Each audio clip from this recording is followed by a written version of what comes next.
Good evening, and welcome to the December 3rd, 2018 meeting of the Merrimack School Board. If you could please rise and join me in the Pledge of Allegiance.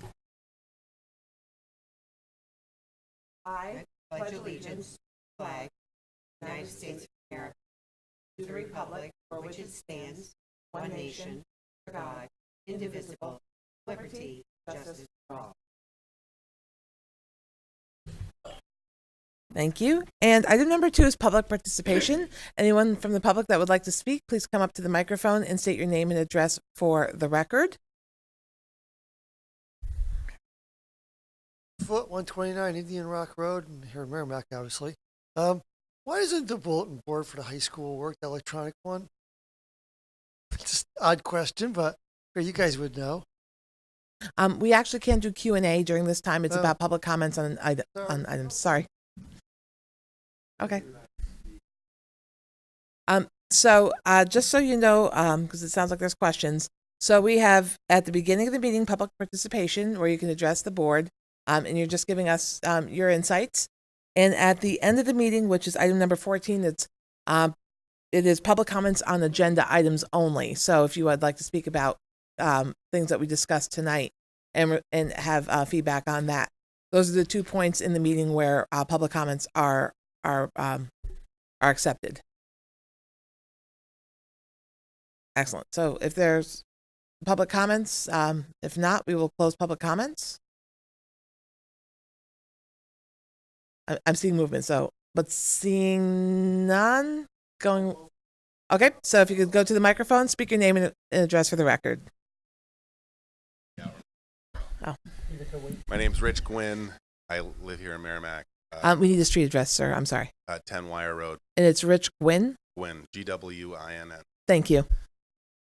So I came here for the turf field thing. Totally in support of getting a turf field in this town.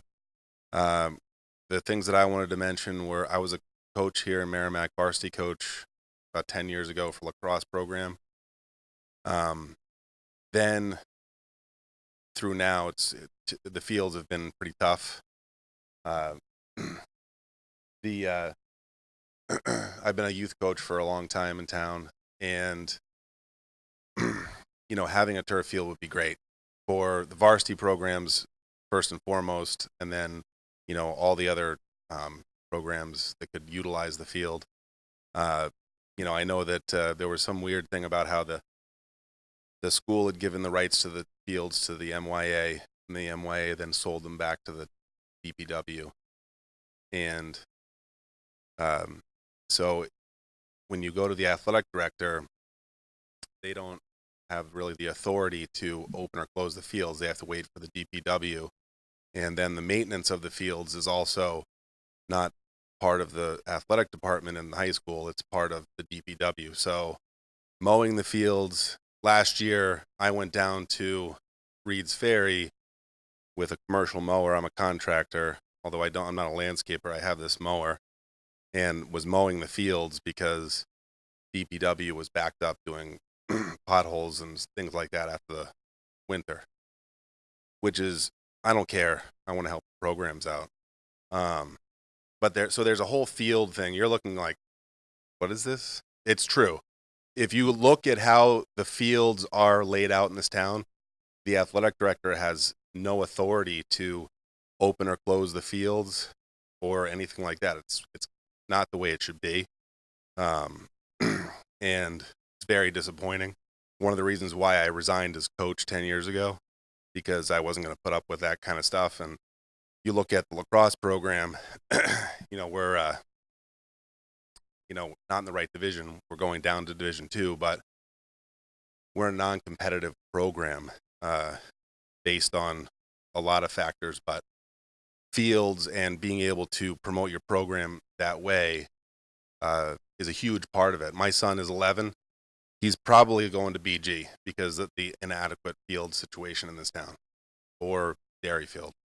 I don't know how we'll afford it, but that being said, I'm a huge supporter of the turf field, and I think that it's something that should be of high priority. The final thing, and this is totally not me trying to win a job at all, because but I do have turf maintenance, winter maintenance equipment.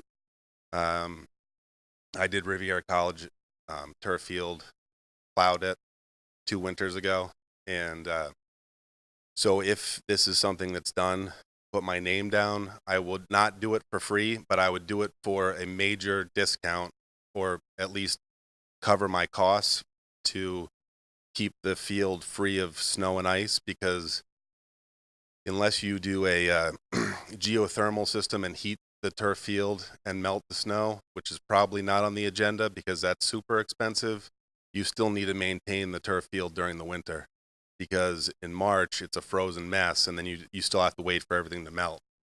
And I did it at Riviera. It's kind of a mindless, horrible job, because you're just plowing snow off the field. But if it comes down to it, let me know. I would definitely want to help the town out and help the programs out. So that's it.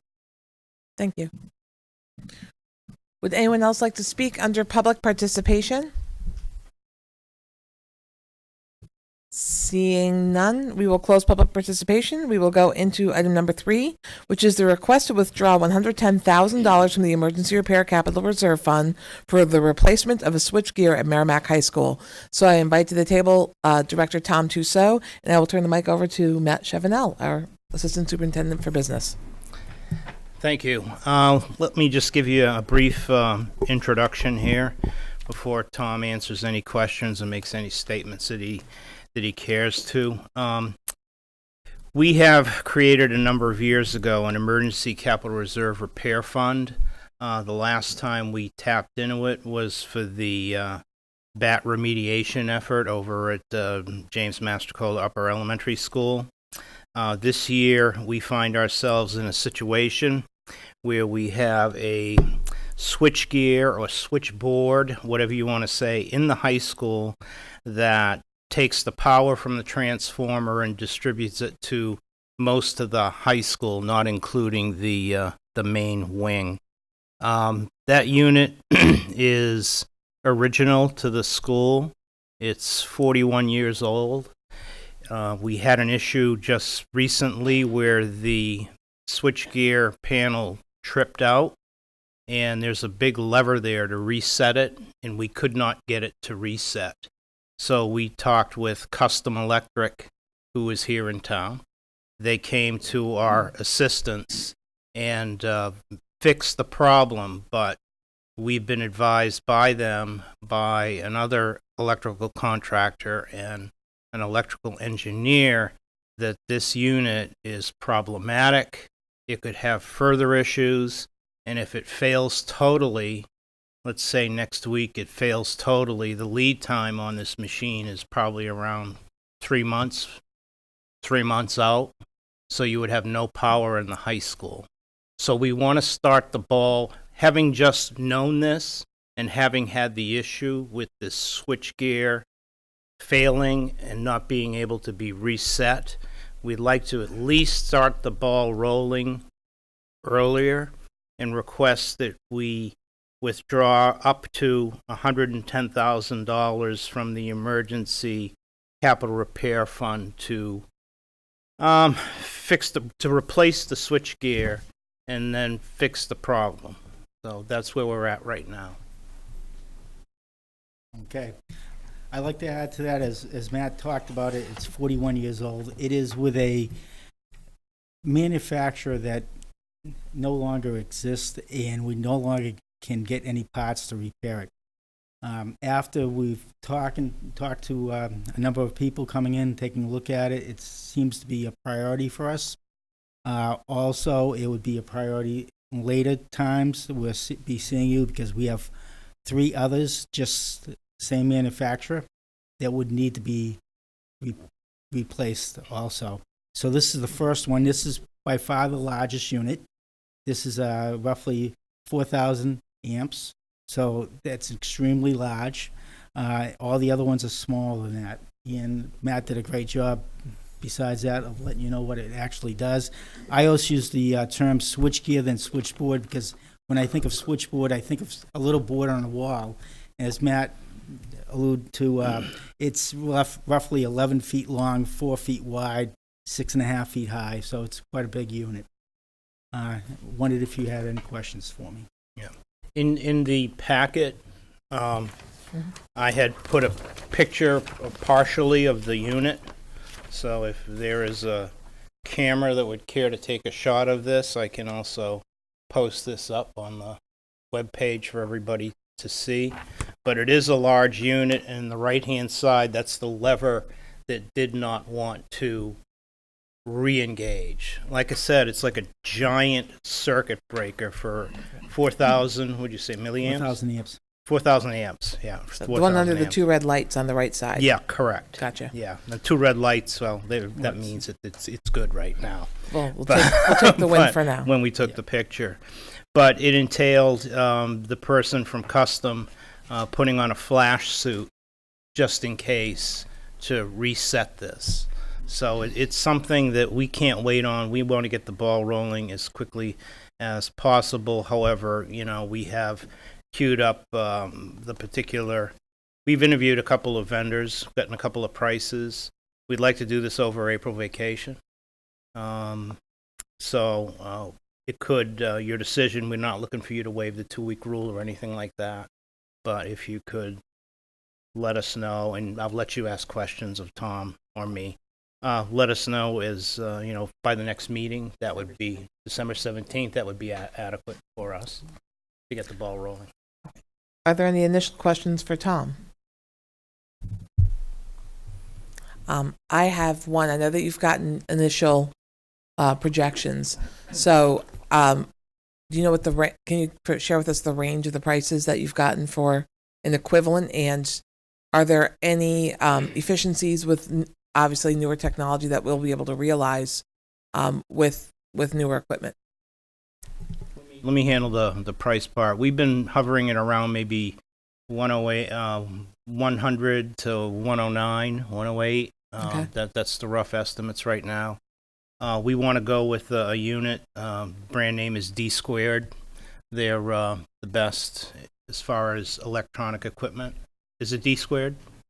Square D. Square D. Square I'm D, sorry. and actually I'm we had- French, so I yeah. reversed We it. had Okay. two vendors come in Yeah. and recommended that. Square also D. at I'm this sorry. time. And the other thing is, what we're doing now is, if we have a problem to reset it, we will not reset it as far as anybody in the school district. We will call a licensed electrician from now on to reset that breaker, because we absolutely taken the seriousness of this. Yeah. Absolutely. That makes total sense.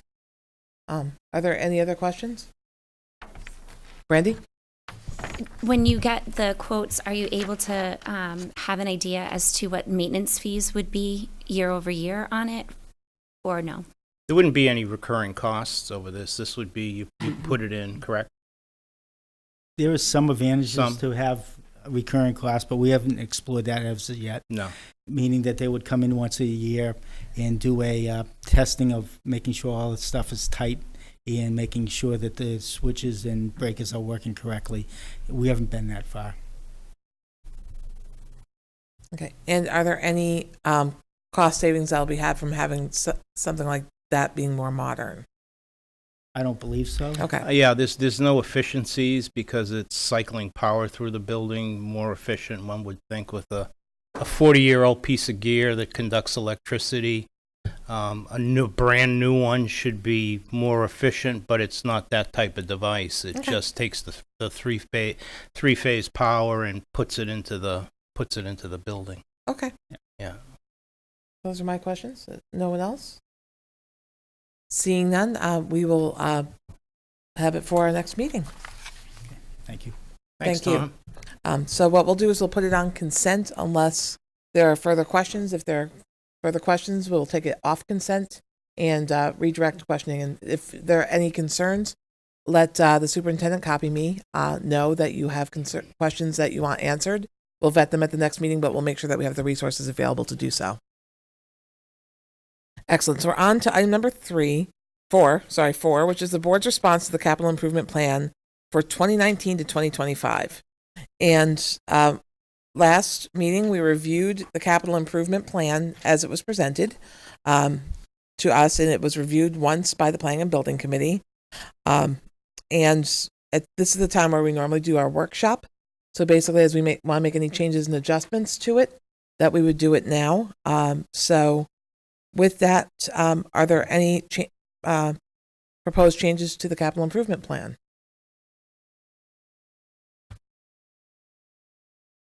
Andy? So I don't want to, it's not a change yet. It's a bit of a, I reserve the right to think further, because one of the things that we're doing is we've laid all this out, Mhm. but we also don't know what the proposed operating budget is going to be for this year. Correct. So as we go through this and we look at like where we put paving projects and other things and understanding what the operating budget is going to be, we have to make sure that we're aware that the CIP, what we choose to put on, may be adjusted in the future. So just because paving, for example, is in this year, Mhm. if we find out it later, I mean, it's not for you because you've been around the block, but for Once or others twice. listening as well as us, is Yes. that it's a little bit of a blind, a bit of a blind scheduling here when we do this kind of stuff. And it is every year, just to clarify. This I is know. the latest we've Right. ever had our capital improvement plan presented to us. This is usually done in October. Right, right. So this is a late year for us. And because it overlaps right over the top of the same day for the budget, it's more on top of mind than Right. it normally is. Absolutely. So that's why it's a little weird. But I do have a proposal here. I will give you So the floor. if I remember correctly, what I talked about during our last meeting is around the Brentwood property. Currently, the Planning and Building Committee had modified the FY 2021 line item to say demo/build next to it. That was a presumption that we would demolish the Brentwood property and stuff. I believe the proposal I said I wanted to make was that we change the description to be just SAU consolidation, and underneath 2021 say plan TBD or something along those lines without a dollar amount. Or, oh, wait a minute, I'm remembering We actually now. talked about having We a talked dollar a amount. dollar amount, and I was going to propose, I remember this now, it's old age catches up to you. I was going to put have a $2.8 million amount there in 2021 as a placeholder for some resolution of the, so the proposal is, now that I'm working through it, SAU consolidation is the description, and then in 2021, put $2.8 million as the cost to be able to resolve it. Is there a second? Seconded by Naomi. Do you want to speak to it further? That's your Just motion. ate You sausage at the table here, so. get to. I think the bottom line is we know that we want to, the current target is to address the building during the next budgeting year. Mhm. We don't know what the right planning and building's got to come to us with the proposals of what the different options are. We don't know what the cost is going to be, but based on what we've seen with other projections as well as in the past, as a placeholder, 2.8 million is a somewhat average amount, but it also just puts a stake in the ground as to where we plan to have this resolved. We have unanswered questions around what Brentwood can and can't be, what it should be. I know people have varying opinions, but I don't want to lead the witness as far as this sort of planning is concerned, so. Any other comments on the motion? I have one, and that's complete support of what you did and why you did it. The one thing about our capital improvement plan is it's designed to tell our taxpayers and ourselves what the tax impacts are going to be on these large scale projects. The capital improvement plan is designed to house the projects that are $100,000 or more, in whether it be in our operating budget, whether it be via warrant article, but it's there to basically say these are expenses that when they are incurred will exceed $100,000. And with that, demo build is an insincere placeholder because it doesn't put a number to it. It doesn't give anyone an idea of what that could do to our tax rate. So this is the right thing to do, and I encourage it. I was hoping we were going to say 2.5. I put it on my notes, but I will take your 2.8 because I'd rather be overly than under. We've heard numbers that are high as 3.9. We've heard numbers that are low as 2.0, 2.4. So 2.8 Right. was Fair. Yep. just sort of an average number. That's Okay. all. Sure. Is that average number relative to demolishing and building, or is that if we were to make modifications to the existing? The answer to your question is it's all in the same ballpark. believe it or not. Okay. Because remember that, well, not remember, but what we've learned is that if we decide to take that current building and renovate it, it is at least, I believe, Matt, what was the number you had? Was it a $2 million number that we did on the original estimate Yes, to correct. do that? And then you got to have the cost of demolishing the green and the blue building and make them there. So there's costs with it. So it might be a little less if you did that, but if you decided to rebuild the building, and that might be a little bit more. So that's why the 2.8 is sort of this average amount. Naomi. And also maybe for clarity's sake, building, Andy, on what you've been saying, if we're saying it's a SAU consolidation, I agree the likelihood is the Brentwood property. However, the idea is to solve it, and we haven't talked that through yet. So the number is for the solution regardless of where it might be. Right. That's when I use the expression, don't want to lead the witness here. We're all under the impression that that's what we're going to use the building for. But until we look at all the options that have been on the table and then look at that as the option and find out a number, it's just speculation at this point. Even though the intent might be there, it's speculation is what the amount is. So And the property we got was based on the land value alone. It was a good price for the value of the land itself. So if the building is viable, that's a bonus. If the building is not viable, the value of the land still made the expenditure justifiable. So with that, I will put that motion to a vote. And Andy, can I just get a clarifier to your motion? And is your intent to keep that at 2021? for now, yes. Thank you. Okay, so with that, we'll put Andy's motion to a vote.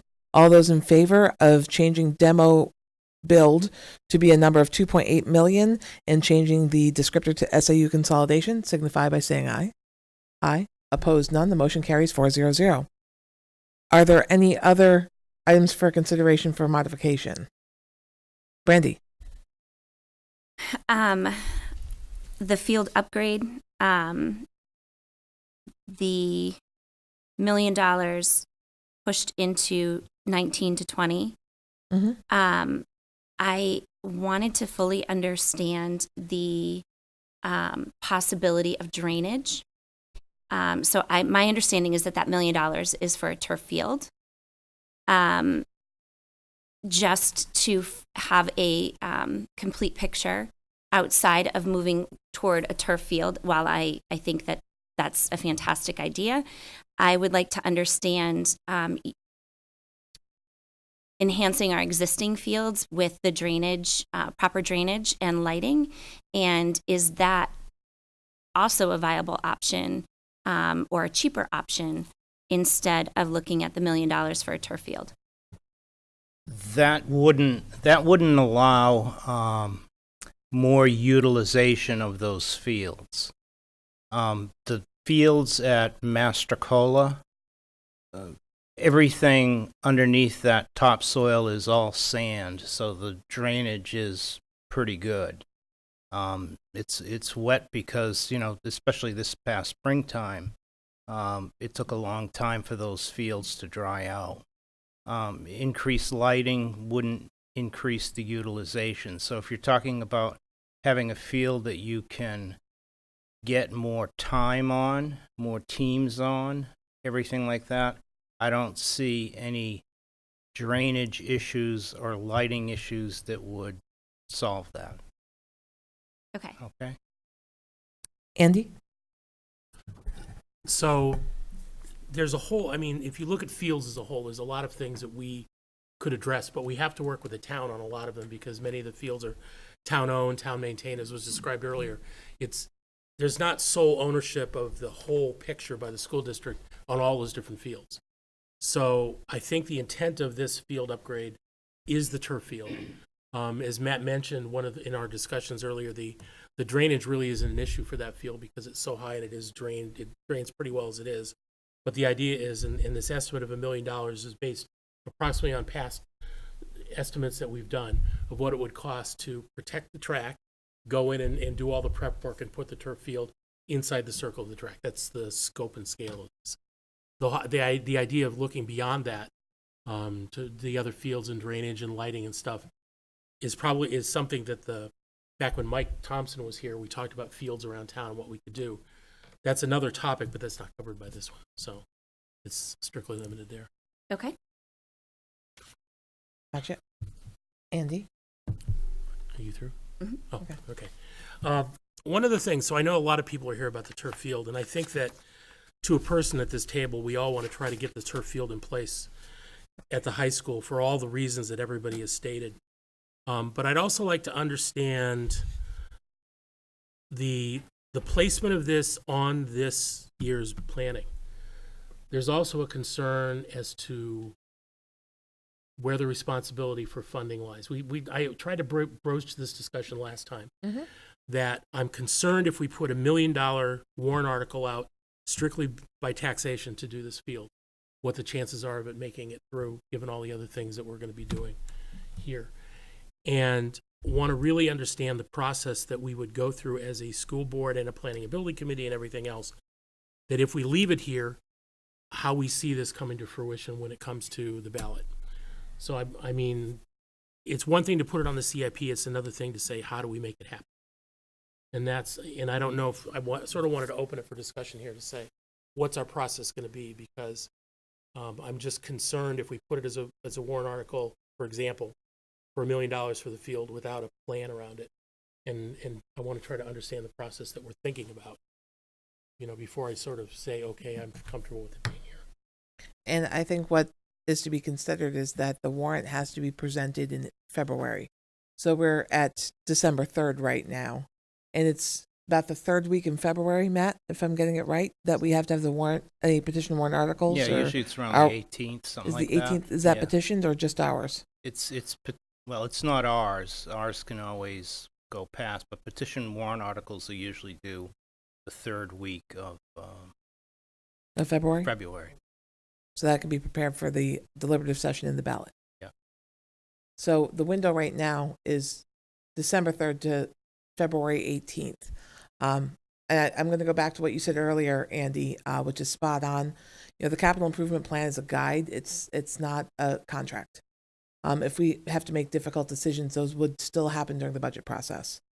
So if we did keep things where they are, that wouldn't change anything. But absolutely, I think that we have to look at this realistically. You're right. Funding through sheer taxation, that's $1 million.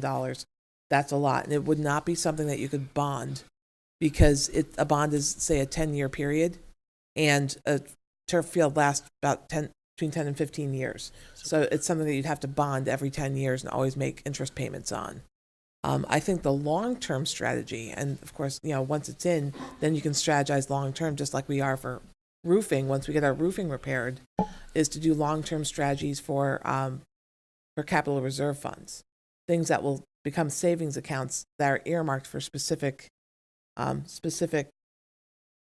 expenditures that we know are going to recur. So I was just trying to find the right words, but I knew what I meant. So I did have actually a couple clarifier questions as well, and it goes back to Andy's. And I'm looking, Matt, at your document that talks about the CIP and bonded debt schedule. Mm-hmm. Everything we're talking about, for the most part, they're in like the under $500,000 range, but the building's $2.8 million. So when we projected for our last bonded project, did the year number actually have the first bond payment in it, or the total amount in the CIP? In the CIP, we put the total amount. In the bonded debt schedule in previous years, I did a run out of what the bond would be and what would the impact be, just like all the other bonds that we have. Yeah, we've been paying So it them wouldn't off. show as It's been a a, while. so it wouldn't show as a lump sum. Gotcha. But to get to your point, if we were to put let's say we're in 2021 budgeting, and the voters voted it in, that year of the budget, you'd only be paying the interest only. It's Half a smaller year's amount. interest payment. Like for yes. example, it was like for the thing that was like what 200,000. What was the? I think it was like 200,000 a right, year, that but the first year was like 30. 60. It was like Right. 30 or 30 60 or 60, a something much like smaller that. amount. So Yeah. what you're getting at is the bond and debt has the high school additions, the last payment during the year that we would be proposing this, Mhm. which means that you'd have the high school additions of 300,000, plus you'd have another maybe, let's say 40,000 in for that. Mhm. And then the high school additions go away, and then the SAU sped building could Picks kick up. in that following year. So Exactly. it's fairly level when you look at it that way. So the reason for these questions, and I know that we have an audience tonight, which is exciting. It's nice that we have a passionate, engaged audience.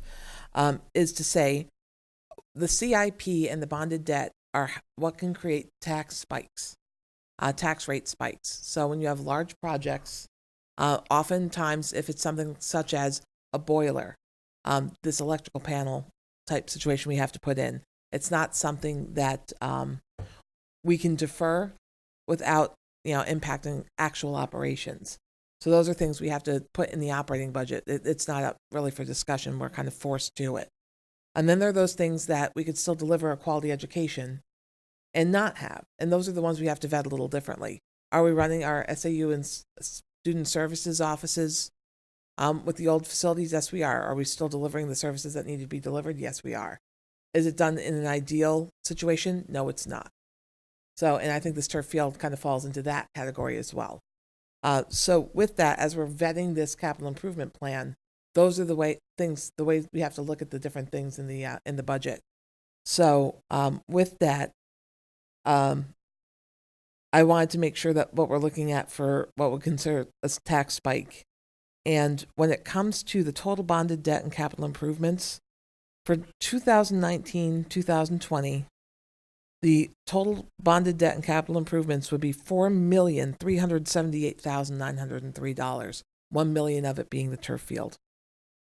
The next year, without the building, because we just put a number to it tonight, would have been $2,903,952.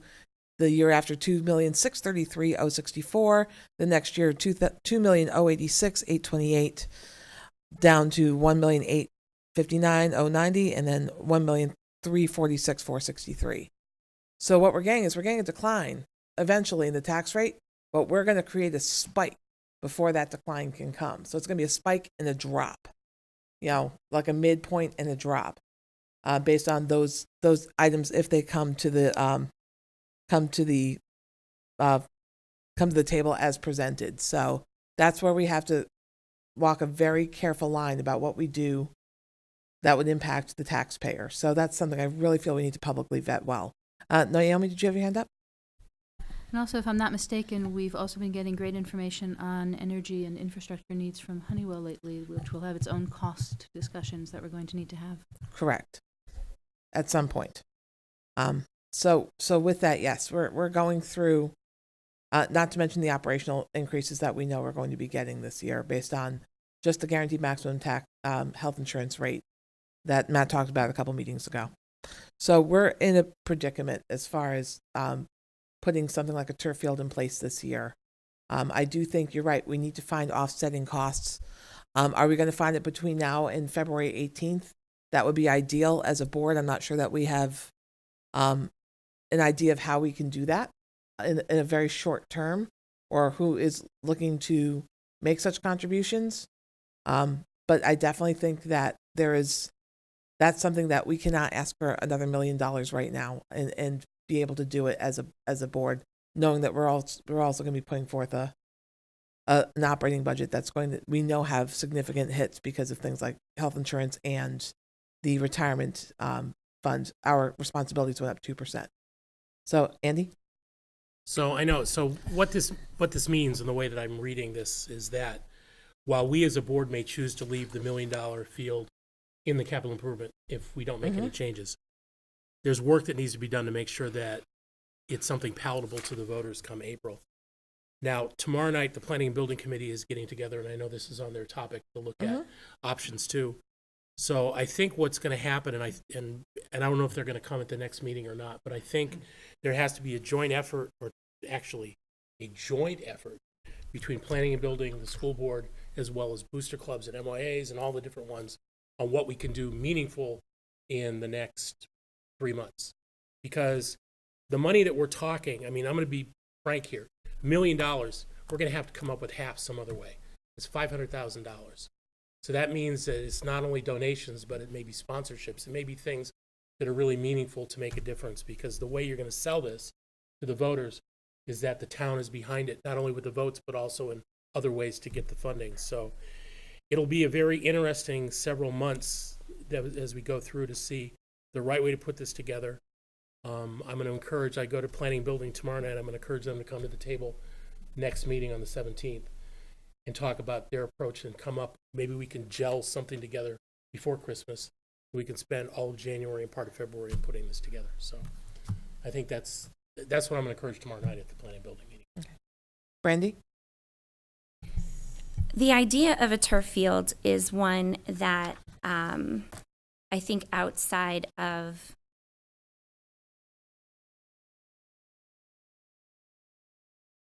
I think we need to leave it where it is in the 219 or in the 19 to 20.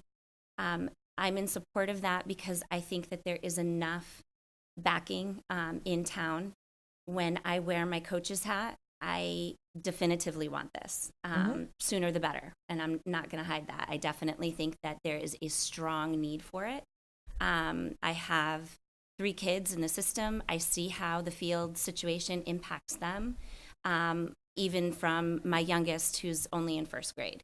I've seen it from a high school perspective as well, and everything in between. And I think that our town deserves to be proud of our fields. You go to other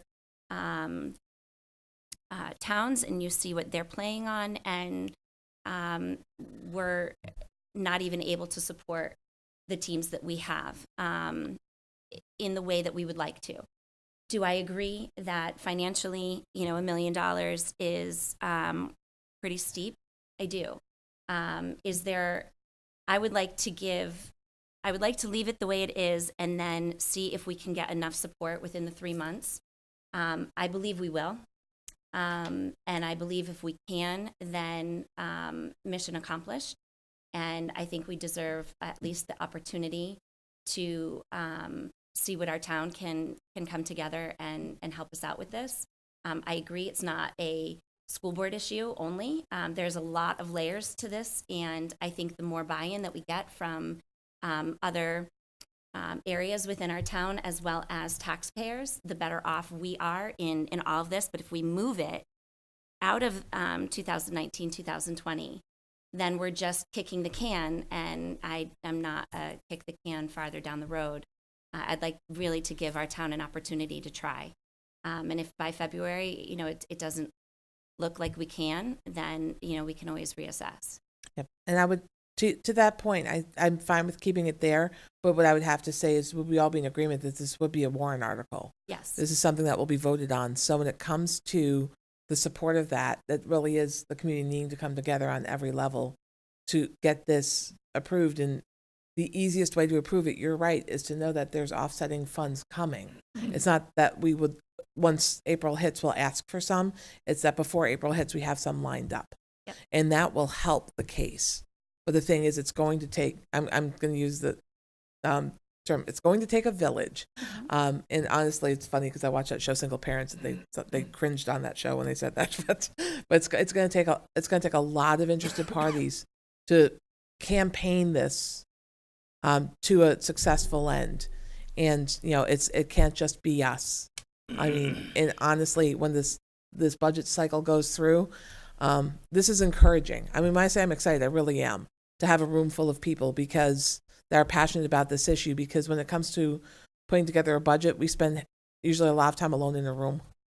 And it's a lot of money, and we don't get the feedback we're looking for. And this is the feedback we're looking for. We're hearing you. We're seeing you. We got emails for those parents who couldn't make it tonight. Some of the parents might even still be here and emailed, but it's just we need that level of understanding. And this is exactly what we look for as a board. So we're not doing things in the bubble, completely in the bubble. So this is good. This is very good. So if we feel we want to keep it here, and it seems the will of the board that we do, then let's do so. So it will stay in 1920. And the only adjustment we've made so far is to actually put real information around the SAU consolidation. And with that, are there any other changes we want to make to the capital improvement plan as presented? Oh, Yes. Well, hello, Marge. Yeah. So Thanks for coming. You're welcome. Yeah. So I just want to make two modifications. Sure. They're not really anything to do with financing, but for the boilers, you have in a parenthetical 3 boilers for this next year to talk about. It really is 2. I'm going to speak about those in the budget. So Okay. if you just crossed out 3 and put in 2, that Yep. would be accurate. And then if you look at the roofing project above, it just says J Muse, but you're going to see there are going to be a couple of sections at MES, so I think it would be more appropriate to put MES/J Muse, because you're going to see a couple of sections. Then it will match the budget message. So I just call those. Okay, and the Slight 350,000 for boilers and the Correct. The money money stays stays the same. exactly the same, Okay. and it's going to be spoken about when I do the budget summary, but I just thought the match would be appropriate to have. Okay. So with that, are there any other adjustments from either side of the table come the CIP? Seeing none, we'll put the motion to a vote. All those in favor of the CIP as amended signify by saying aye. Aye. Opposed, none. The motion carries 4-0-0. Thank you. We are on to item number 5, which is the overview of the proposed 2019-2020 school district budget. And I turn the mic over to Marge. Thank you. So you realize that tonight what I'm going to do is to give you a summary of the whole budget, and I'm going to talk about some specific things that we've added and why we might have been silent about an item. And I'm going to start by saying that we took your message very seriously, the administration, and tried to balance the needs of the district against fiscal prudence, realizing that the taxpayers have been and were very good to us last year. So some things that need to be considered as we put this budget together. One of the major things that you're facing is a collective bargaining agreement with the Merrimack Teachers Association. That's underway, and hopefully that will be concluded as the budget is put together. But that is an item yet to be determined. And when we took a look at warrant articles, we came forward with 2 prior to tonight's vote on the capital improvement plan. The one was definitely at J Muse and Mastercola Elementary School, and that has to do with drainage and paving. That project, as you look on the capital improvement plan, comes in at $325,076. If you look right in front of the Smith Gym and the entrance to Mastercola Elementary School, you will see really recessed asphalt. Over time, it has just almost sunk to a point that it's really creating issues for us when we have heavy rainfall. We have all kinds of ponding, if you will, flooding. And really, the entrance to the Smith Gym or the entrance to Mastercola Elementary School are not ADA compliant. So what we really think is important, we've had this on the capital improvement plan for a long time, is to go in there and to get it levelized, brought up to the place that it needs to be, really get into drainage, get into redesign, and also make it so that it can hold more cars. Steve Keach, who we use a lot from Keach Nordstrom, has gone in. He has looked at the area and has a proposal to put before you for redesign. And then we would go through and repave that area and go right in front of the upper elementary school, right in front of the main offices, over to the playground area. So it would be one complete project. That we think is very, very important. So we would put it up as a warrant article. In addition, you're going to be considering going forward and taking money from the Capital Reserve Fund in the near future. You heard Matt tonight ask about taking out $110,000, and we have $155,000 in that reserve fund. It just seems no matter how much we try to plan into the future, there is always a happenstance or something to come up that we haven't planned for. And so we think that Capital Reserve Fund needs to be replenished. And so we would ask to come up with amount to put in there for unforeseen circumstances. In the budget book, you are going to see a cut list of many items from the maintenance department, from student services, and from the district, a couple of positions. As we go through the budget, we will talk about those. You ask us to do a cost-benefit analysis. We're not going to do that tonight, but in the future, we'll talk about precluding going forward with these items. What does that mean? We'll talk about that. When we look at enrollments, believe it or not, it would look as though right now we're into some stabilization. So I'm going to tell you, I'm going to give you the enrollment projections, and we've worked with a demographic specialist from the New England Association, School Council Association. We do that every year. And what I will tell you is this is what the projection is supposed to be. 1 additional student in preschool. And by the way, preschool, we're talking about going from 134 to 135 students. At the elementary level, which means kindergarten through 4th grade, 15 students in total, plus. Upper elementary, 20 plus students, that's the 5th and 6th grade. At the middle school, -3 students. At the high school, -2 students. Overall, plus 31, if you look in total. Now, why do we think that's happening? One of the things we think that full-day kindergarten obviously is a help to a point. And you remember that in the budget last year, we were planning on half-day kindergarten. We projected 185 students. And when we put full-day kindergarten in, we ended up with 237. So it definitely makes a difference. This is what our parents were looking for. The demographer has looked, and you'll see as you look in the budget book, he's looked at the next 10 years, and he does not think that we will go below 3,600 students. So that's what I mean by a stabilization of sorts. Even though I've just told you we're going to have plus 31 students, the administration looked especially at the elementary level, and we looked at student-teacher ratios, which we do every single year. One of the most important things we do is to try and provide equity and balance across the 3 elementary schools. And so we looked at the ratios, and we also took budget constraints into consideration. And with that in mind, we are recommending to eliminate 3 teaching positions. 1 4th grade teaching position at Mastercola Elementary School, 1 4th grade teaching position at Reed's Ferry School, and 1 3rd grade teaching position at Thornton's Ferry School. With that being done, the ratios will still be 23 to 25 to 1, which we think is reasonable. So reasonableness is very important to us, and you will see at the lower levels we have smaller numbers.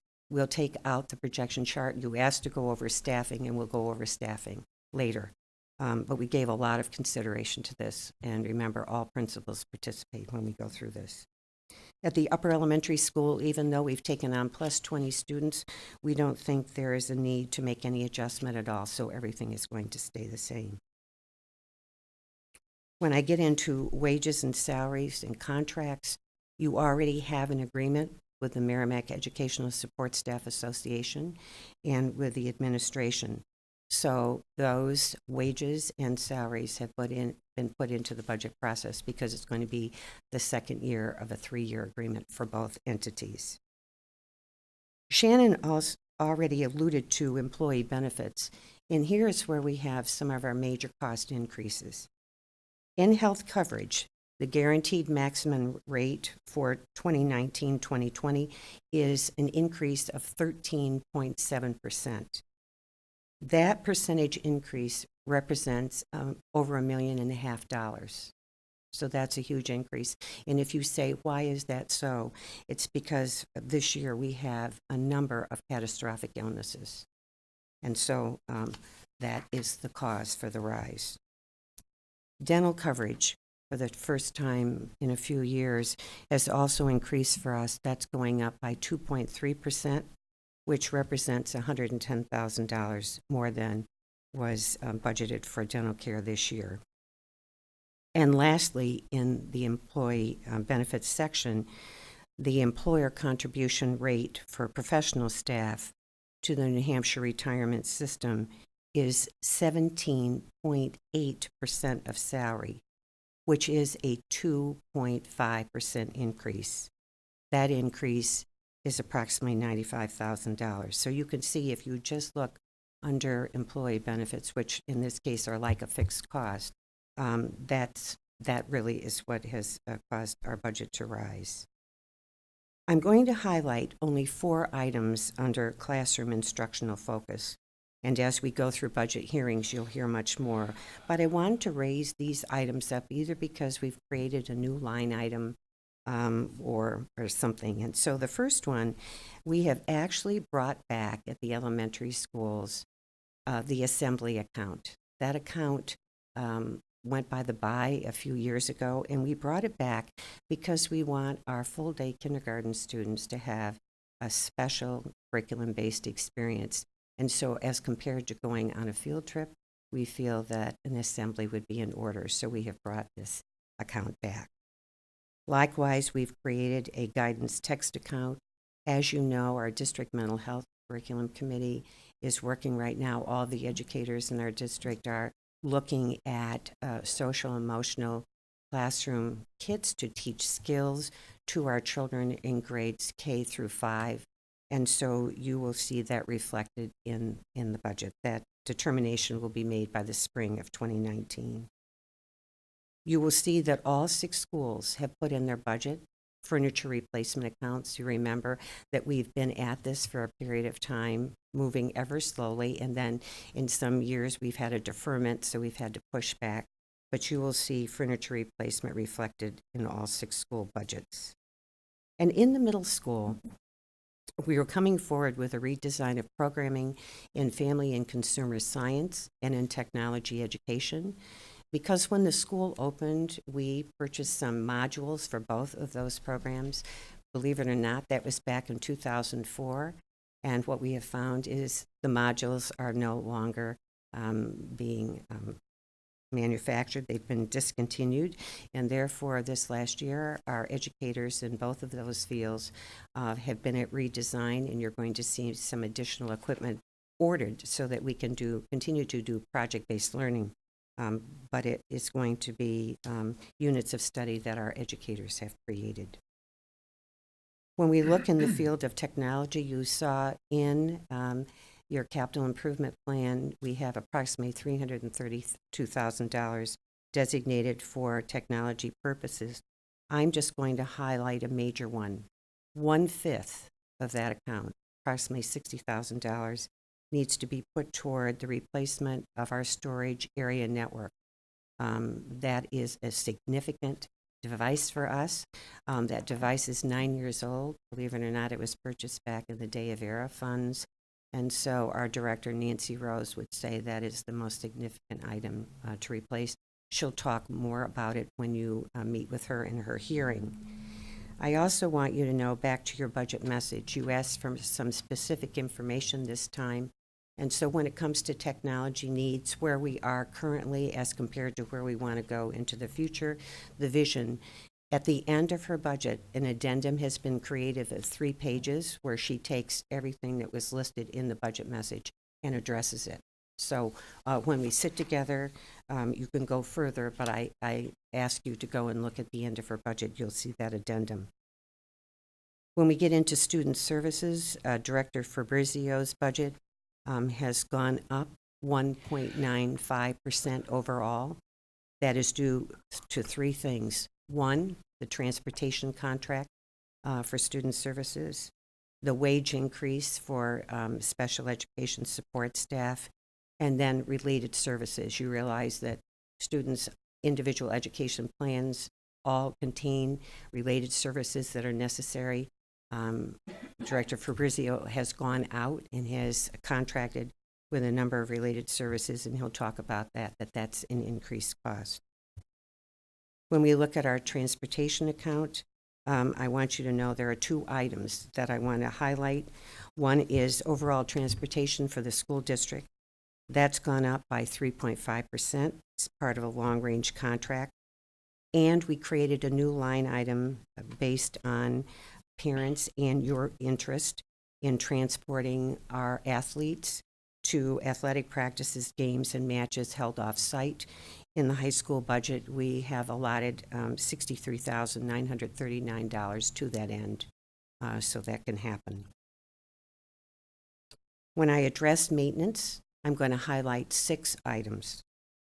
First, and if you look back at the capital improvement plan, you'll see that there is a roof project that's sitting there that you just approved. That looks at particular roof sections at the upper elementary school and Master Cole Elementary School. The item itself is $655,805. It is going to replace 21,155 square feet of roof in the whole complex. And there are particular sections that are just out of warranty, either a warranty of 1986 or 1977 that need to be replaced now. Also, in the capital improvement plan was the replacement of 2 boilers, a small one and a large one at Master Cole Elementary School. The cost of those 2 boilers is $350,000. Those boilers are significant, for they heat all of Master Cole Elementary School except for the gymnasium. And by the way the boilers are positioned, they also heat the Smith Gymnasium and the library in the upper elementary school. So you can begin to see, as I lay out these maintenance items, that these are things for just our basic operations. So when you ask us to talk about infrastructure, you can see that because we have such a good maintenance department, we have been able to hold on to these items way beyond their life expectancy. But now what's happening is they're all really coming to terms, and so that really is what the bulk of our budget is about. You heard tonight and have a picture of a switchgear panel. The one you were looking at is one for Merrimack High School. At the same time, we have one that we need to replace at the upper elementary school, and that is in the operating budget as well. That's for $100,000. And you heard reference, Tom Tuso tonight told you that there are other switch gears that need to be replaced. All of the remaining switch gears are less than $100,000. They're like $75,000. That's why we did not put them in the capital improvement plan. So you have one that we're asking for from the capital reserve fund. You have another that's in your operating budget. And after that, as I said, anything else will be lesser than $100,000. We also need to replace the transformer at Merrimack High School. If you go and look at the front of the high school and look over to the right where the dumpster is, you will see the box, if you will, that, or the metal cabinet that holds the transformer. That is also proving to be unreliable, and so it was originally installed in 1997. We need to replace it, and the estimated cost is $75,000. One of the things that's important to the school board and important to us is to continue to provide security tools for all of our schools. We are proposing to add 20 additional cameras, both interior, exterior, in designated areas among the 4 elementary schools. This last year, we did a lot in the middle and high school, and we feel now it's time to shore up in the 4 elementary schools. We also are requesting that you finish a project that started at Master Cole Elementary School last year to replace cabinet bases and sinks combination. There were 22 classrooms that needed to be taken care of. In last year's budget, or this year's budget, you replaced 11. We want to do the remaining 11 that will finish the project. Those are the 6 major projects in the maintenance budget to be highlighted. In addition, I want you to know that we created 4 new accounts to address the Brentwood property. Those 4 new accounts are for all the utilities to cover water and sewer, propane, gas, electricity, and oil. In addition, we are waiting for the fire engineer's report. You remember that the fire engineer went through the building with Tom Tuso and Matt Chevenel to take a look at what needs to be done in order to perhaps have short-term access. So while decisions are being made about what are we going to do, the thought was that that building might be able to be utilized. Well, it can't be utilized until we get the report from the fire engineer. So I'm saying that's one of those areas that I think will be discussed when we go through the budget process. We will be in receipt of that report in the month of January, perhaps the latter part of December or January. And when it comes forward, I think we need to take a look at it to say, is there anything that we need to add into the budget in order to make that a viable space or not? So I'm just raising that up. So believe it or not, I have highlighted all of the major items in the budget, so I'm now going to tell you where we've ended up. The 2019-2020 proposed administrative budget is $78,198,819. Now we compare that up against the 2018-2019 approved operating budget, what we're using this year. It is $76,581,286. The differential is $1,617,533. That translates into 2.11% more than the 2018-2019 approved operating budget. In addition, we are expected to put forward a default budget that's required under RSA 40:30, and so let me give you that. The default budget for 1920 is $77,787,568. The proposed administrative budget for 2019-2020 is $411,251 more than the default budget. That is the summary, the budget summary for 2019-2020. Thank you, Marge. Are there any questions or comments on the overview? Honestly, I think that, when Matt came with the number, the 13.8%, 13.7%, I knew that it was going to be a difficult year. I knew that with the New Hampshire retirement system increases that we knew were coming based on the biennial schedule from the state, that we knew this was coming. There are operational things that maybe weren't on our CIP that are rearing their heads, things like these electrical panels and the fact that we don't have a manufacturer in place that would have parts, and that and the manufacturer that designed them are no longer in business. That's news to us tonight. That puts us in a very precarious position to be able to operate a school. So I understand where you're at. We have a lot of work to do. We have a lot of communicating to do. And we will do our best to put forth the budget that meets all the needs of the district per our code of ethics. So, yes, Marge. May I say this? One of the things that you requested in your budget message also was a communication plan. I want you to know the administration is working on that as I speak, and that'll be presented to you on December 17th, realizing that between now and the 17th is when you're doing your reading, if you will, and the first hearings appear on the night of the 17th, so that we feel from that time into January, February, and March, we will have a communication plan for our budget to go forward. Okay. And I know this is early, but thinking out loud, knowing that we are talking about turf field coming up as a warrant article in this next year, can we look at the number of 63,000 and see, and I think Mike Susi's going to need to help with this, to say if we do have a turf field in place, how much of that 63,000 wouldn't be needed because we would have them practicing and playing on the turf field. So with that might be the first place we can start to think out loud about how we can save a couple of dollars. More to be said on that, but that's the first piece of math that just came to mind, just relevant from tonight's conversation. And to that, are there questions, comments? I thought I saw it in the finger. It was yours. Okay.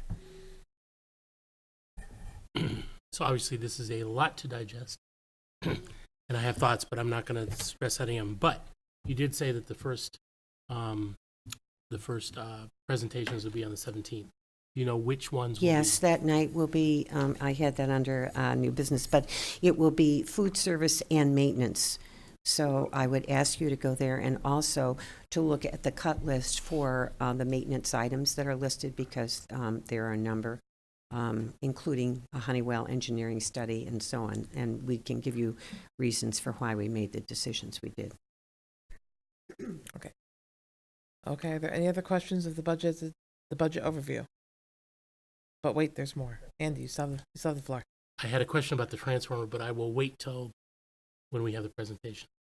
If you want to ask it now, we'll capture it and be able to address it more fully. My only question is, when I hear of transformers, usually transformers are owned by the utility companies, so it surprised me a little bit that there was a school or district-owned transformer that we had to worry about, so. Surprised us too. Mhm. So yeah, we talked with Eversource. They went back in their records. They researched it. There's one transformer located by the Brown Building. Looks like a guard shack near where Mike Murray parks his vehicle. And there's another. Eversource owns that one, but the one going back where food service is, that transformer, we own that transformer. It's in the big metal cabinet that's rusted out, so we own that one. So it would be good to understand why there's a difference between the two. If you could find that out as part of the presentation. I mean, we can try. Well, I but mean, it's going to be asked by me and voters. Is they're going to want to know the difference. So anything you could do to get information, we will try. thanks. Anything up? Brandy? One thing that I had included in my message was relative to safety and looking at resource officers. Is that something, I know that the salary of a resource officer doesn't necessarily fall completely on our shoulders, but I wondered if that is something that we can look to add in future. Oh, yes, absolutely. So I would just say that this year, for the first time, we are coming out of a grant, as you know, for the SRO at the middle school, and the town has just said at your joint meeting that it will include that in its budget, and it will pay for the middle school SRO. So what I would say is it would be something that we probably wouldn't put in our budget. We would ask the town if it would consider that in its future. But the town is just, I mean, they've already carried the SRO at the high school, but now they have just spoken to say that they would be willing to carry the middle school one. So I would think that would be something that we would ask them to consider for the future. But we normally would not put that in our budget. That would be something we would request of the town. Are there any other questions on what we have so far? So there will be a series of hearings over a series of meetings, and we're starting obviously with our next one. So with that, we will deal with that in new business as far as when we're getting future dates. On to item number 6, which is the outcome from the State of New Hampshire Supreme Court relative to Mr. Bevel's appeal regarding school district's homework protocol. In your packets, you will see the State of New Hampshire Supreme Court made an order regarding the, and I'll just read it as is because I'm really not versed with how they manage things, so we'll just put it out there as written. The State of New Hampshire Supreme Court in case number 2018-0581, appeal of Robert T. Bevel, FNF, CB. The court on November 27, 2018 issued the following order. Appeal from administrative agency is declined. See Rule 10, Section 1. Under Supreme Court Rule 10, the Supreme Court has discretion to decline an appeal from an administrative agency. No appeal, however, is declined except by unanimous vote of the court with at least 3 justices participating. This matter was considered by each justice whose name appears below. If any justice who reviewed this case believed the appeal should have been accepted, this case would have been accepted and scheduled for briefing. The motion for summary affirmance is therefore moot, and as are the requests by Erin Chamberlain and Christine Sauty to participate in this appeal. Declined.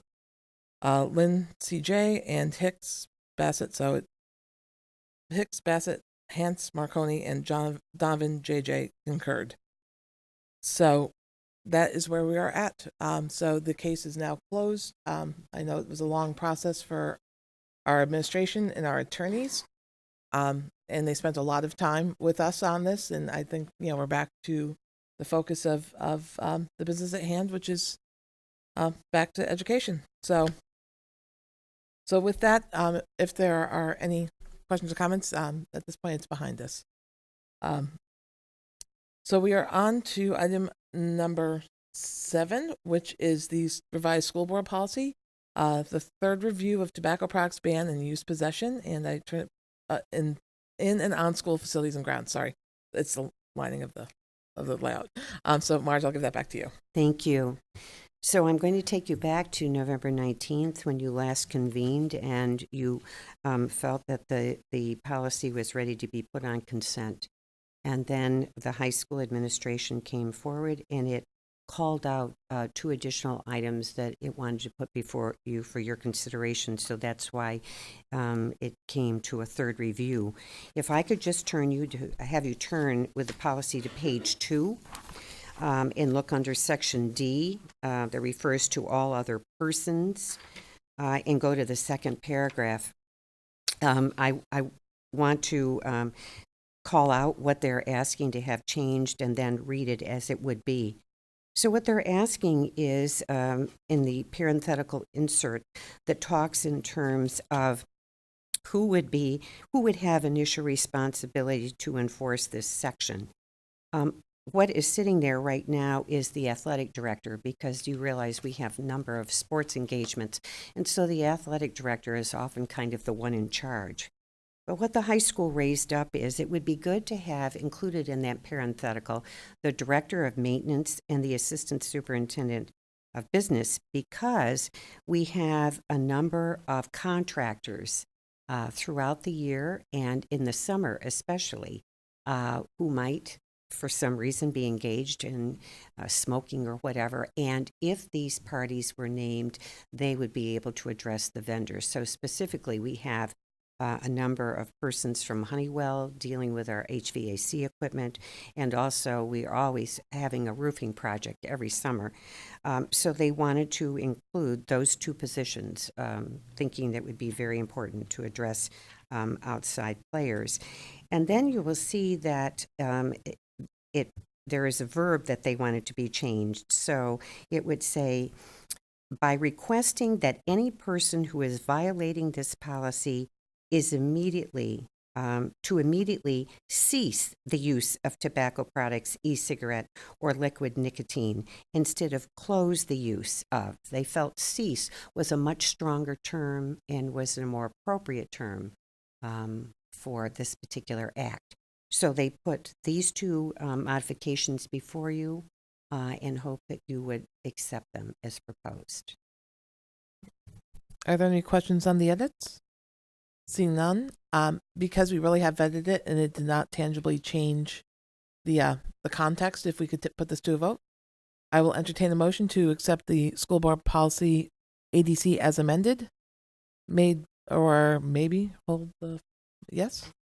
There's pointing. Do you have a question or a comment? Or I have a comment, but let's put the motion forward first. And then okay, well, someone has to make it first. I was entertaining the Can I motion. If you have a question, go ahead first. Can you entertain a question? I'd be glad to do that first. Sure. Just to make sure I understand, because what you provided to us was the last one and not the final wording of it. You put add the section in a particular one. Is it really? Says the building principal. The building principal, and where appropriate, other site supervisors, such as the athletic director, the director of maintenance, and/or assistant superintendent of business. Right. So all 3 of those positions are still such as. Mm-hmm. Right. That's what I just wanted to be sure, because you had very specific. You had athletic director, but then you had specific ones here. So I just want to make sure it all fell under the such as. Okay. It does. Thank It you. would. Mm-hmm. You're still wanting to entertain the motion for me? Yes. Okay. I Entertain me. need to be clear first. And that's all right. Entertain So me. I move that we vote we do not use the 2-week rule, and instead we vote tonight to approve the school board policy for tobacco products, policy ADC, with the changes that have been outlined by the superintendent in her memo. Is there a second? Seconded by Brandy. Any questions or comments to the motion? Seeing none, we'll put the motion to a vote. All those in favor signify by saying aye. Aye. Opposed, none. The motion carries 400. We have a new policy. Thank you. And we are on to item number 8, which is the preparation for the New Hampshire School Boards Association Delegate Assembly on January 26, 2019. Our delegate is assigned to be Naomi, with our alternate being Cinda. So for next meeting, if we can take a look at what you've received from the New Hampshire School Boards Association. I believe you all have it in your email. There's a link to the resolutions.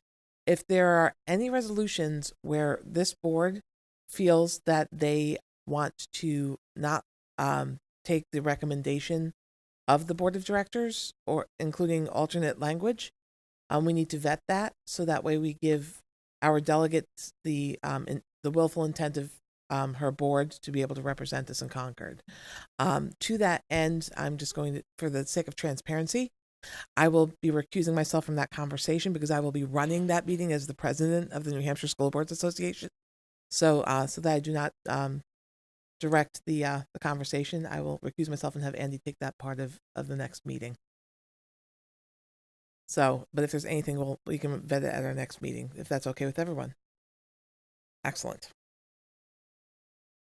Excellent. We are on to housekeeping. Item number 9, approval of November 19th, 2018 minutes. I'll entertain a motion to approve. Made by Andy, seconded by Naomi. Are there any edits to the minutes? Seeing none, all those in favor signify by saying aye. Aye. Opposed, none. Abstain. Brandy. So the motion is carried 301 with Brandy abstaining. We are on to consent, so I will turn that over to Mark. Thank you. On consent tonight, we have the following teacher resignation. Margaret Clement, special education teacher at Merrimack High School. I'll entertain a motion to accept the consent agenda. Made by Andy. Andy? Move we accept the consent agenda as read. Is there a second? Seconded by Naomi. All those in favor signify by saying aye. Aye. Opposed, none. The motion carries 400. On to item number 11, other correspondence.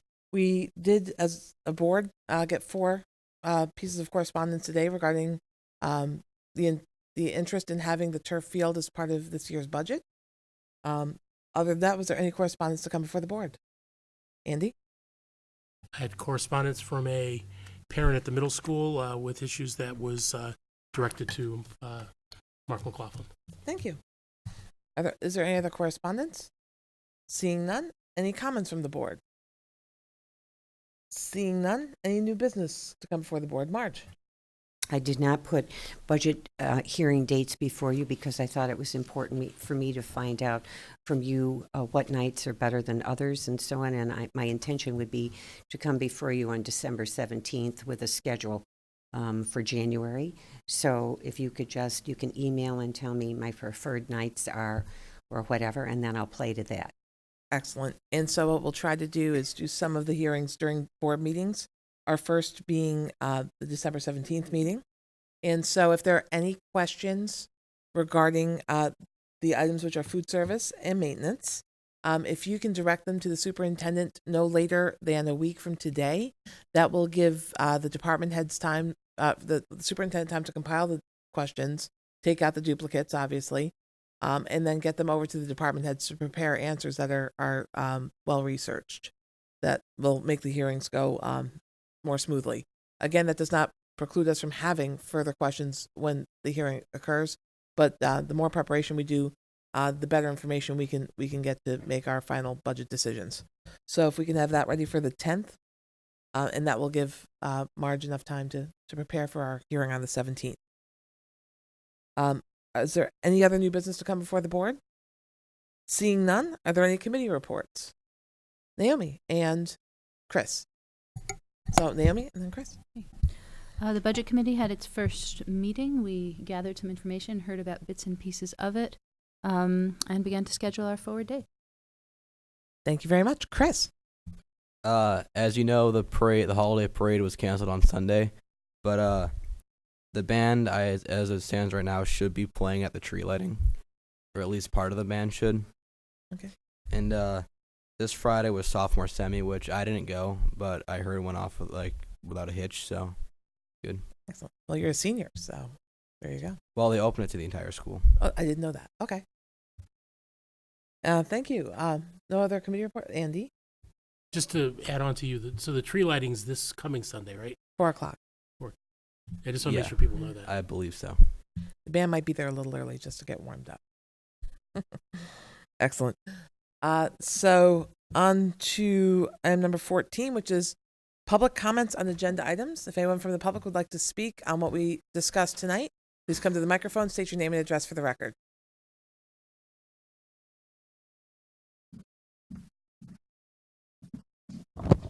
Hi, I'm Carrie Chasen, 19 Power Circle.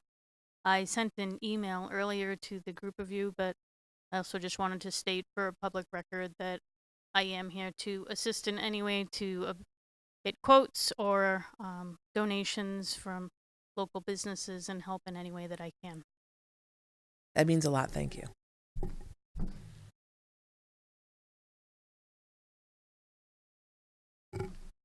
I started speaking, so I might as well keep going.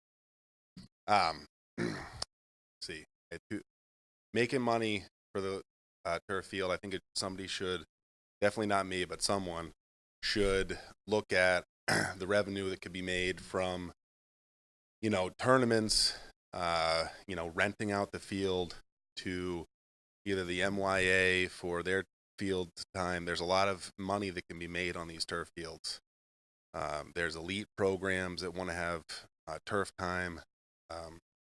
And so somebody should find out, plus, I know the lacrosse program the boys lacrosse program spends about $6,000 every season for turf time indoors.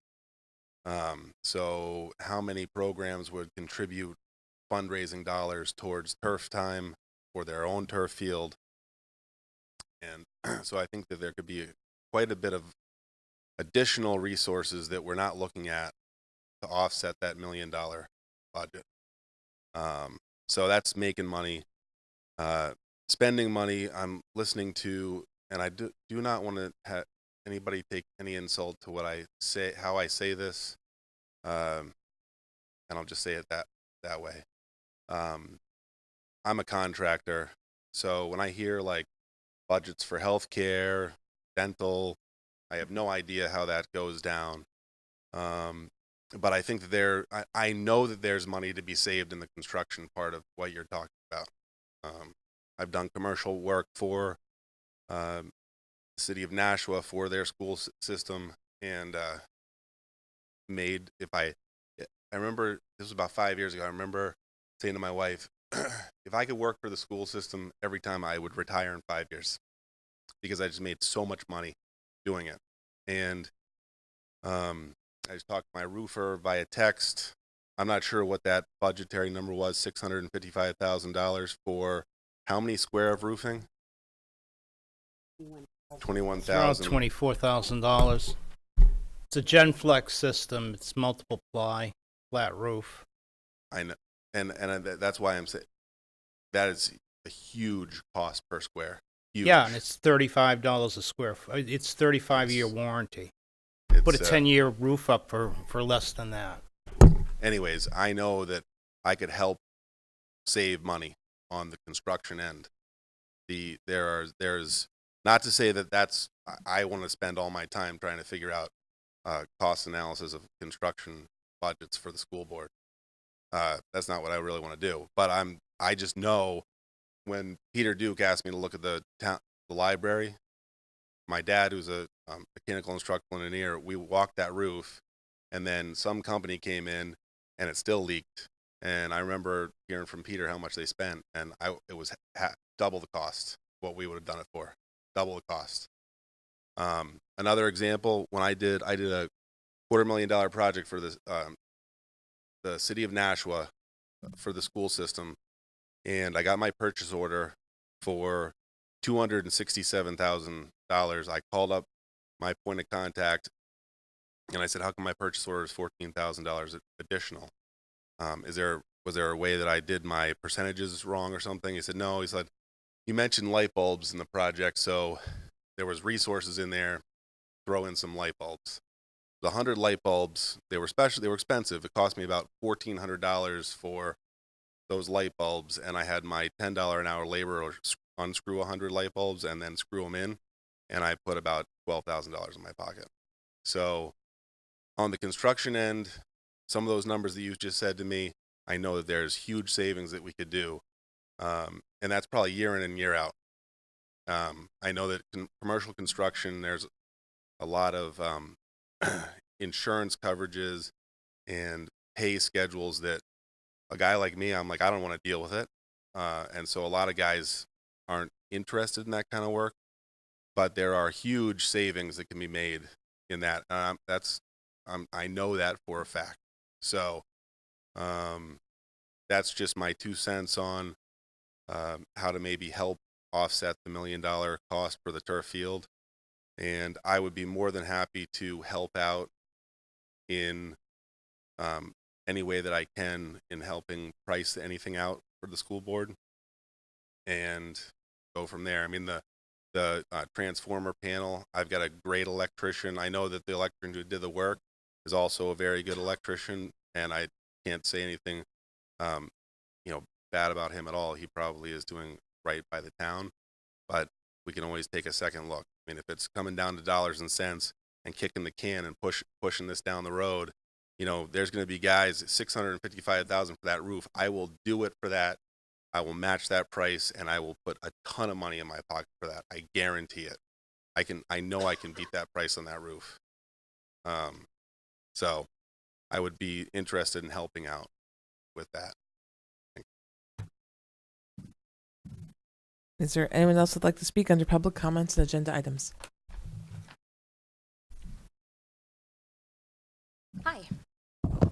My name is Jenna Hardy. I live at 59 Peasley Road. I want to say thank you for keeping the turf field, moving it up, putting it as a warrant article, letting the town talk about it. I was here before when we first talked about it. I grew up in Merrimack, actually. Mrs. Shaffrey was my principal way back in the day at Reed's Ferry School. And the reason I moved back here as an adult is because this town values kids. The MYA program was one of the things that my husband and I specifically loved about Merrimack because it was so robust. They loved kids. They made it big. They did it right. And coming up through, the rec system with all of my kids have played intermittently different sports, to get to the high school and have no fields for my son who's playing soccer and his teammates just seemed silly to me. It seemed weird. It seemed so out of character and didn't really fit with Merrimack. So I think that what you're doing is writing something that really aligns with Merrimack's values, with the way that you value kids. I do want to say that I did reach out to the MYA soccer director and let him know that this was happening tonight. And he was very much excited about the fact that we might get a turf field in Merrimack because the MYA had a huge problem with the rain. There was constant game cancellations. I coached U8 soccer. It was like every Wednesday and every Saturday. Things kept getting canceled to the point where things couldn't even get rescheduled because of the field. So I think you're going to do great things. The other thing I want to say is when you do something a little risky like this, especially with a lot of money, I think you need people that can cast vision, that can get people excited, that can say, this is why this is good for Merrimack. And we need to find those people, and we need to get them up in front of people, and we need to get those people organized. And I know a lot of these people are those people because, these are just soccer people, but I think we can get, all those people from various sports together, and we can rally Merrimack. And it can be the kind of thing where if one of my 4 kids ever decides to come back and move to Merrimack, they can say, oh my gosh, guys, to their kids, this is the field that we put in that one time when the whole town got together and they raised all this money and the school board got behind it and we made this happen. I believe in Merrimack. I believe in the people in Merrimack, and I think we can do it. So I just want to say thank you for taking the risk and putting it out there to the town, and let's see what we can do. Thank you.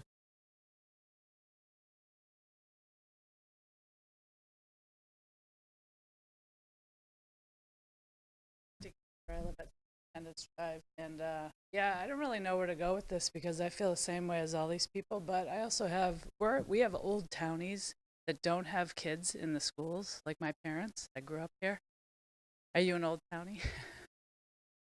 Yeah. So there's a lot of people that aren't going to understand. Like Jenna brought up, and I know Rich, you've done a lot of stuff for schools and towns, and I thank you for that. You know that, but I know we can all put, elbow grease in, but ultimately, I think Jenna just brought up a good point that how do we create the story for the old counties so that they understand if we're going to ask them for tax money, maybe a little bit, but I really feel like this is going to have to stay off the taxes. I know that we want to, but for one, we have apartments going in. I don't even know how those people pay taxes. Do they pay the taxes? Do they pay commercial taxes? So does that go back into the schools? Okay, so that's the fear, because there's a lot of kids going to be back in the school, and then we have these great young programs, and again, to Jenna's comment, these programs that start off really strong, and then we get to the high school where Rich Gwynn is now considering he's going to send he has 2 small children. He has one that's graduating high school this year. His 2 young kids might go to Deerfield or go to, another private school. We're going to lose students. We're going to lose athletes. We're going to lose, we don't lose their tax money, but it just doesn't seem right. So something doesn't seem right. We all know it. I guess I'm here just to say, I hope we find a way that we can paint the picture for the old counties if we are going to ask them for money, show them why we need it, and get that excitement. But maybe as a community, we can figure out how to, like you're saying, have savings outside. I am the president of the Merrimack High School Striker Club, and we have money, and we're ready to put it toward renting the turf fields. It's funny that, it's only $5,000, but if I have $5,000 in a committee, what does football have, or what does lacrosse have, what does field hockey have? There's got to be something. But so my question to you is, so the next meeting, you're saying there's something about February 3rd, I think the date was. Or when's the February next- 18th would be the time that warrant articles will be going out. That's like I don't do well with long term. So you're gonna say, Christy, you got 3 months to to get this together. What is it that we need to do?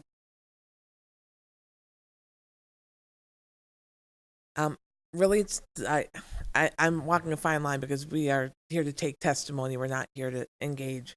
Yeah. But I just want to reiterate what we said earlier this evening, is that warrant articles go out in the middle of February. So between now and the middle of February, as we talked at our table, I'm just going to recap. What we were looking at was, if there's monies to be had, that we need that to be prepared as we put this warrant article out and go to deliberative session and go to the ballots. Because if they only see $1 million and nothing to offset it, that was the concern that we shared in our deliberations tonight, that's going to create a negative outcome at the polls. That's my understanding, and that's why I say, there's not a lot of time.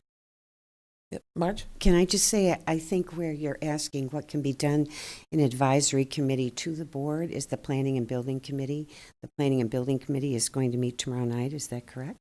And so I think that group probably would be very interested in working with you in a collaborative effort, because they are advisory to the board, and they're very anxious, I think, to perhaps kind of come together and get the force. And so I think if you can just wait 24 or 48 hours, perhaps something will come off this meeting.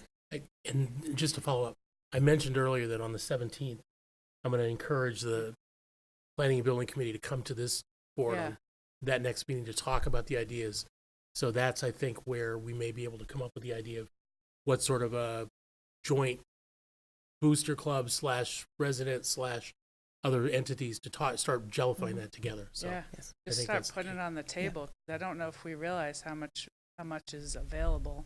And again, I just have, again, it's not mine, but I'm a part of something that's very small, but we No. can just kind of brain. What I put would it say together. to the planning and building meeting, they're an elected body. It's a public meeting by law, and they're meeting at the high school. The conference room next to the principal's office at the high school. They're meeting there at 7:00. It's a public meeting, and anyone is welcome and has the right to join. Okay. So if you want to hear what they have to say or be witness of it, you can absolutely do that as well. So that's a start as well. Thank you. Of course.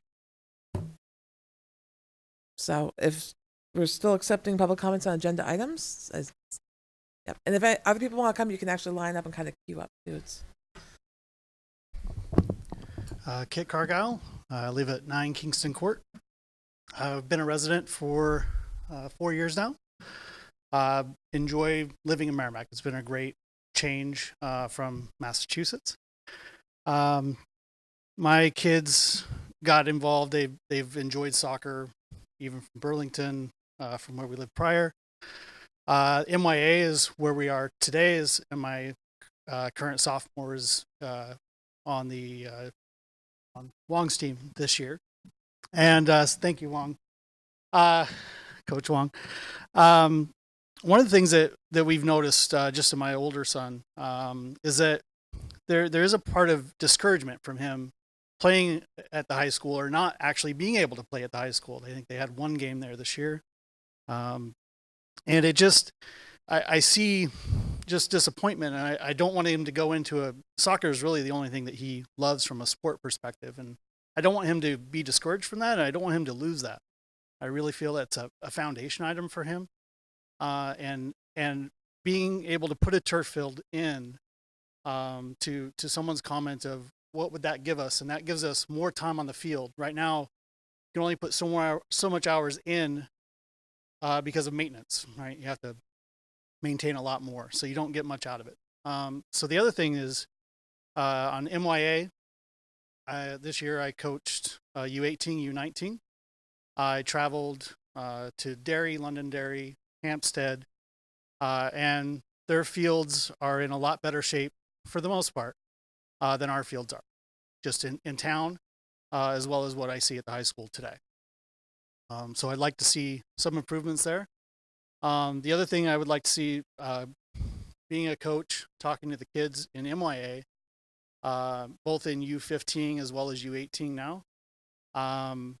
One of the things that I've seen is a drop-off in participation and transitioning from MYA to high school or even to middle school soccer. I don't know that this field would lead to that, but I look at my son and I see that discouragement, and I have to wonder whether or not it's related. And so having better facilities for the kids, I think would benefit the community and the kids as they grow up here as well.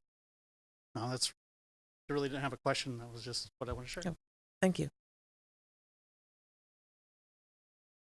And seeing no one else at the mic, I will. Okay. That is, when is Christy mentioned?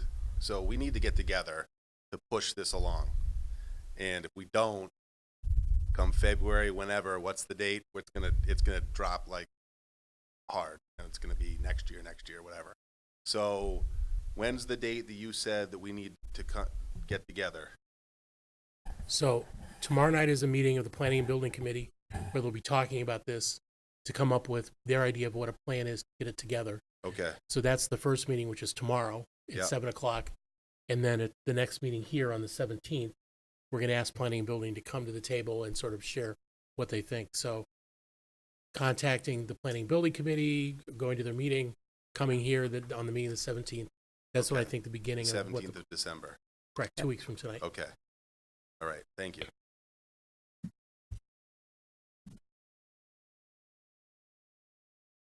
Going once, going twice. I know, you're all jumping out of your seats. Shannon, would you mind Yes. if I just put some general information out there as far as dates go? Because we did the 18th, and I'd just like to correct that. The 18th? Yeah, for warrant articles. Yeah, oh, petition please, yeah, warrant absolutely, if you know. Because I'm I more just definitive. looked it up on my tablet. Thank you. So the last date for petition warrant articles is February 12th of 2019. The last day for petitioned bond articles over 100,000 is February 8th. Okay. Well, I'm just giving you the information just in case. And so the last date for one budget hearing is February 19th. So articles have to be in by the 12th, bond articles the 8th, and then last date for a budget hearing is the 9th. In the budget hearing, all of the budget and petition warrant articles need to be voted on. Correct. And put forward for the ballot. Yes. Okay. Thank you for the clarity. So on that, we will close public comments on agenda items. I will take a moment to sign the manifest, and I will entertain a motion to go into non-public session per RSA 91-A:3, Section 2, Roman numeral 2, Sections A, B, and C. Moved by Andy, seconded by Naomi. Brandy, how do you vote? In favor? Naomi? In favor? Andy? Yes. And I vote in favor. The motion carries 4-0-0. Thank you and good night.